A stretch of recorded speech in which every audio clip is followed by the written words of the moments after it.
पंचायती राज विभाग में 8,093 पदों पर होगी बहाली। कैबिनेट में 22 एजेंडों पर मुहर। 7 डॉक्टर्स बर्खास्त। 3.5 लाख सरकारी महिला सेवक को मिलेगा निजी आवास। नीतीश कैबिनेट की बैठक में मंगलवार को 22 एजेंडों पर मुहर लगी है।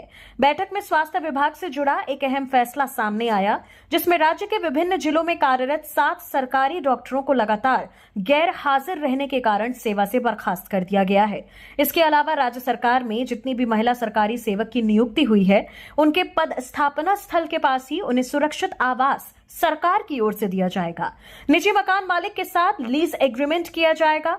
इसका भुगतान राज्य सरकार करेंगी। यह व्यवस्था शिक्षा विभाग पर भी लागू होगा। महिला शिक्षकों को भी आवास मिलेगा। लगभग 3.5 लाख के आसपास महिला सेवक हैं। पंचायती राज विभाग में लोअर डिवीजन क्लर्क के 8,093 पदों के लिए बहाली निकलेगी। वहीं स्वास्थ्य विभाग में 36 पद पर बहाली होगी। पूर्णिया में 5 साल की बच्ची से रेप, हालत गंभीर। मां बोली, मुंह प्राइवेट पार्ट से खून निकल रहा था। देर शाम कुरकुरे खरीदने गई थी। पूर्णिया में 5 साल की बच्ची से रेप का मामला सामने आया है। बताया जा रहा है कि रविवार की शाम बच्ची दुकान पर सामान खरीदने जा रही थी। इस दौरान आरोपी प्रदीप कुमार उर्फ कटीस बच्ची को बहला फुसलाकर स्कूल के पीछे खेत में ले गया, जहां गंदा काम किया। फिर बच्ची को बेसुध स्थिति में छोड़कर फरार हो गया। बच्ची 2 घंटे बाद भी घर नहीं लौटी तो परिजनों ने उसकी खोजबीन शुरू की। पीड़ित परिवार बच्ची को खोजते खोजते बांसबाड़ी में पहुंचे, जहां बच्ची बेहोशी की स्थिति में मिली। घटना धमदाहा थाना क्षेत्र के एक गांव की है। पीड़ित परिवार ने घटना की सूचना ग्रामीणों को दी। फिर रविवार की रात ही पंचायत बैठी, जहां मामले को रफा दफा करने की कोशिश की। पीड़ित परिवार पंचायत के फैसले को मानने को तैयार नहीं हुए। इसी दौरान बच्ची की तबीयत ज्यादा खराब होने लगी तो आनन फानन में अस्पताल पहुंचाया गया, जहां से इलाज के बाद पूर्णिया मेडिकल कॉलेज अस्पताल रेफर कर दिया गया।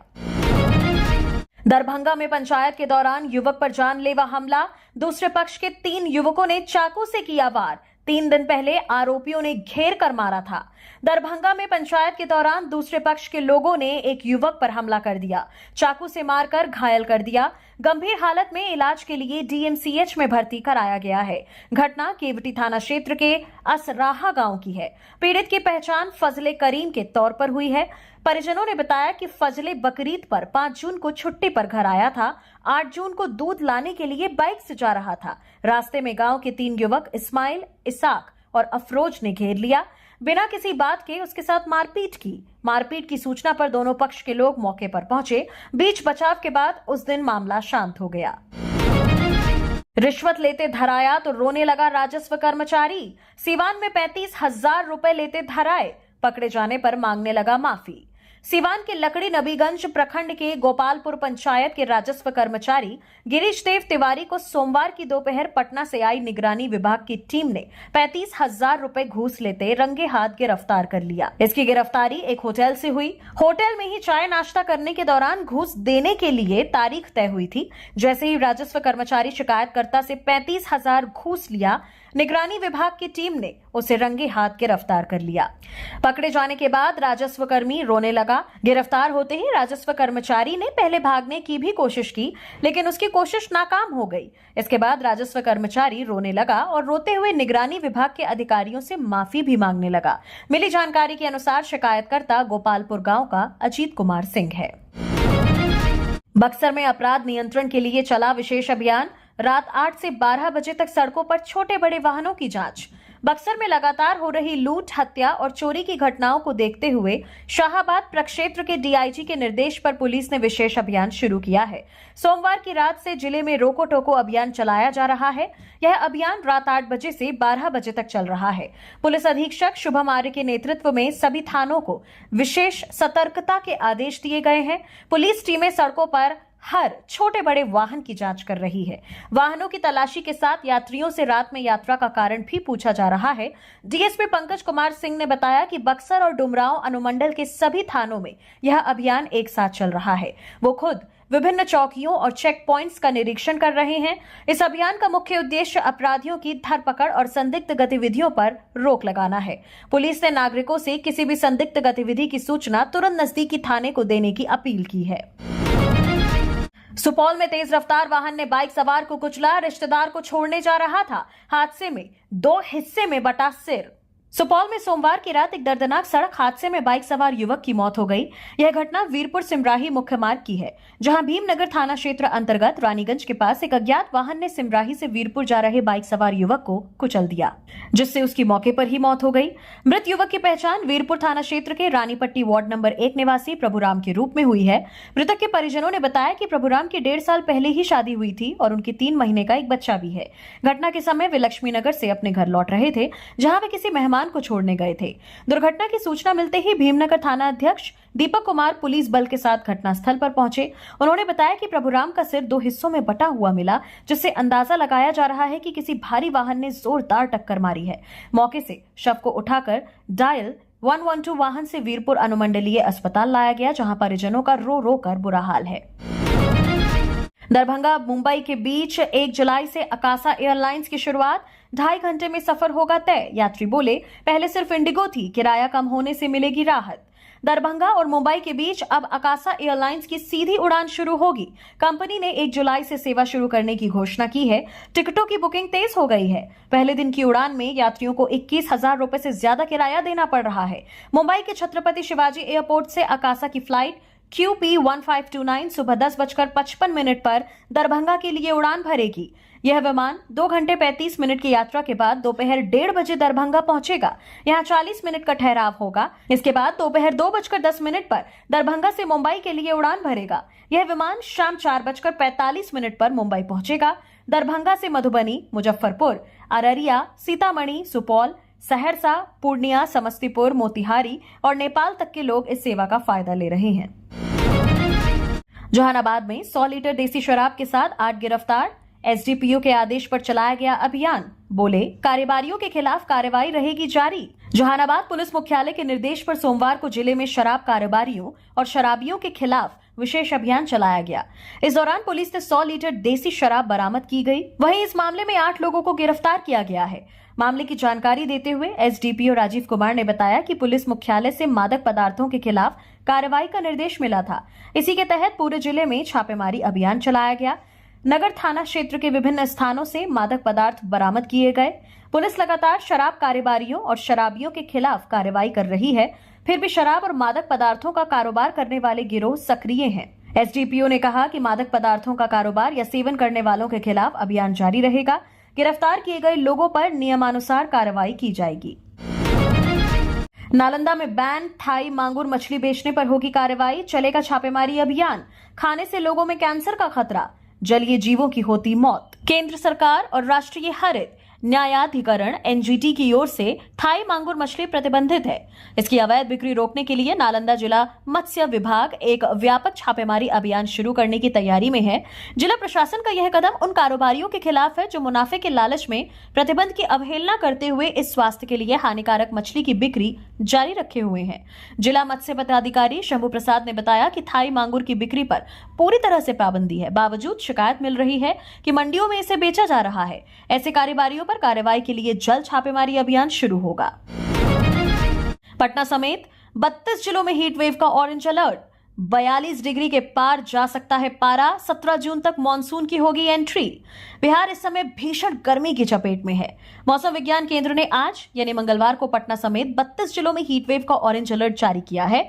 इन जिलों में पारा 42 डिग्री के पार जा सकता है। बाकी 6 जिलों में हीट वेव का येलो अलर्ट है। वहीं मानसून की गतिविधि फिलहाल थम गई है। आमतौर पर मानसून की बिहार में 15 जून तक एंट्री हो जाती है, लेकिन अब 17 या 18 जून से मानसून की एंट्री हो सकती है। बीते दिन यानी सोमवार को पटना समेत 3 जिलों का तापमान 40 डिग्री सेल्सियस के पार रहा। रोहतास सबसे गर्म जिला रहा। यहाँ का अधिकतम तापमान 42.4 डिग्री सेल्सियस दर्ज किया गया। वहीं पटना का तापमान 40.3 डिग्री सेल्सियस दर्ज किया गया, जबकि गया में पारा 40.6 डिग्री सेल्सियस रहा। पूर्णिया में फर्जी थाना, 300 लोगों से 50 लाख की वसूली, मास्टरमाइंड फरार। 100 एनसीसी कैंडिडेट की फर्जी बहाली, वर्दी पहचान पत्र और डंडा तक अलॉट। पूर्णिया में सरकारी स्कूल में 4 महीने से फर्जी थाना चल रहा था। इस थाने के फर्जी थानेदार ने लोगों से करीब 50 लाख की वसूली की है। ठगी करने वाले फर्जी थानेदार की पहचान राहुल साह के रूप में हुई है, जो एनसीसी का कोर कैडर था। राहुल ने 45 कैंडिडेट को विधानसभा चुनाव से पहले ग्राम रक्षा दल और होमगार्ड में सरकारी नौकरी लगाने की गारंटी दी थी। 1.5 महीने से ये सभी इसके लिए ट्रेनिंग भी ले रहे थे। राहुल ने ग्राम रक्षा दल और होमगार्ड की बहाली के नाम पर 300 से अधिक लोगों से 50 लाख रुपए ऐंठे थे। राहुल 100 कैंडिडेट की फर्जी बहाली भी कर चुका था। वर्दी, पहचान पत्र और डंडा तक अलॉट कर दिया था। बड़ी बात यह है कि फरवरी महीने से ही सरकारी स्कूल से इस फर्जी थाने को संचालित किया जा रहा था। पुलिस को इसकी भनक भी नहीं लगी। दरभंगा में 2 गुट आपस में भिड़े, जमकर चले लाठी डंडे, मारपीट में 4 महिलाएं घायल। सरकारी जमीन पर कब्जा करने को लेकर हुआ था विवाद। दरभंगा में सरकारी जमीन पर कब्जा करने को लेकर 2 गुट आपस में भिड़ गए। दोनों ओर से जमकर लाठी डंडे चले, एक दूसरे पर धारदार हथियार कुल्हाड़ी से भी हमला किया। हमले में बासो देवी, कौशल्या देवी, कंचन देवी और सजदी देवी घायल हो गईं। घटना गनौन पंचायत के बसोली गांव की है।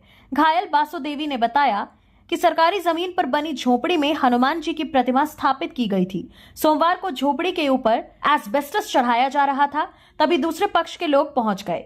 जमीन पर कब्जा करने की नीयत से हमला कर दिया, झोपड़ी को तोड़ दिया। मामले की जानकारी मिलते ही पुलिस मौके पर पहुंची। घायलों को इलाज के लिए सामुदायिक स्वास्थ्य केंद्र घनश्यामपुर में भर्ती कराया। थानाध्यक्ष अजित कुमार ने बताया कि अभी तक किसी भी पक्ष ने आवेदन नहीं दिया है। आवेदन मिलने पर आगे की कार्रवाई की जाएगी। पीएम नरेंद्र मोदी के नेतृत्व में बना नया भारत, गिरिराज सिंह बोले, उम्मीदों से भरा रहा 11 साल। पिछली सरकार में सिर्फ घोटाले हुए। बेगूसराय में केंद्रीय मंत्री गिरिराज सिंह ने केंद्र सरकार के 11 साल के कार्यकाल को उपलब्धियों से भरा हुआ बताया है।